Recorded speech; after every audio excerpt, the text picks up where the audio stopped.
అనేటువంటి దుర్బుద్ధి వాళ్ళంతా ఆ ఆంధ్రజ్యోతి ఈనాడులో వైఫల్యం, భద్రతా వైఫల్యం అని ఓ పుంకాలుగా వాళ్ళు వీళ్ళు స్టేట్మెంట్ ఇచ్చి అవి చూపించి అసలు చిలకూరుపేటలో ప్రజాగలం అట్టర్ ఫ్లాప్ అయిందనేటువంటి విషయం ప్రజలు అనుకుంటుంటే దాన్ని మరలించాలనేటువంటి ప్రయత్నం చేయటం చాలా దురదృష్టకరమైనటువంటి అంశంగా నేను ఈ సందర్భంగా చెప్పదలుచుకున్నాను. రాబోయే రోజుల్లో కోర్స్ త్వరలోనే ఎన్నికలు జరగబోతున్నాయి, కోడ్ కూడా స్టార్ట్ అయింది. కాబట్టి రాబోయే కాలంలో జరిగేటటువంటి ఎన్నికల్లో వైఎస్ఆర్ కాంగ్రెస్ పార్టీ అఖండమైన 175 సీట్లు గెలుచుకొని ముందుకు వెళ్తుందని ఈ సందర్భంగా నేను చెప్పదలుచుకున్నాను. మాకేం పని ఒక విషయం మనం చేస్తున్నా, ప్రతిపక్షాలు నిర్వహిస్తున్నటువంటి సభలపైన కుట్రలు చేయవలసిన అవసరం జగన్మోహన్ రెడ్డి గారికి లేదని మనం చేస్తున్నాం. నేను ఒకటే చెప్పదలుచుకున్నాను, రాష్ట్ర ప్రజలు చూస్తున్నారు. 4 సిద్ధం సభలను నిర్వహించాం.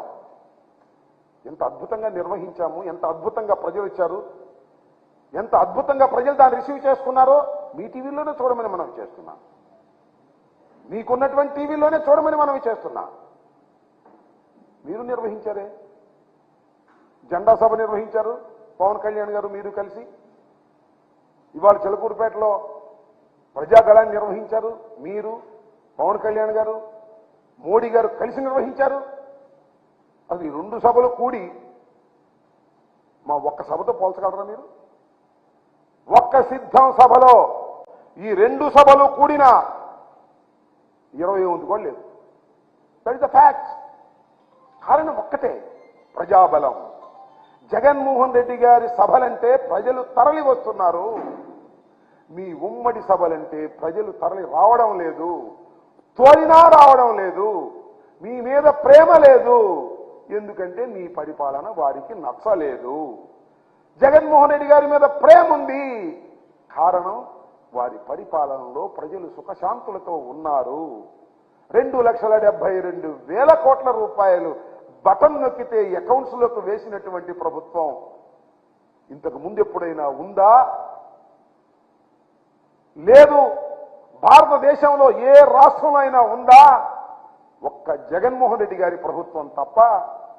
అలాంటి ప్రభుత్వాన్ని ప్రజలు ప్రేమిస్తారు. ఎంత దూరమైనా ఆ ప్రయాణం చేసి ప్రజలు వస్తారు. ఇది సత్యం, ఇది వాస్తవం.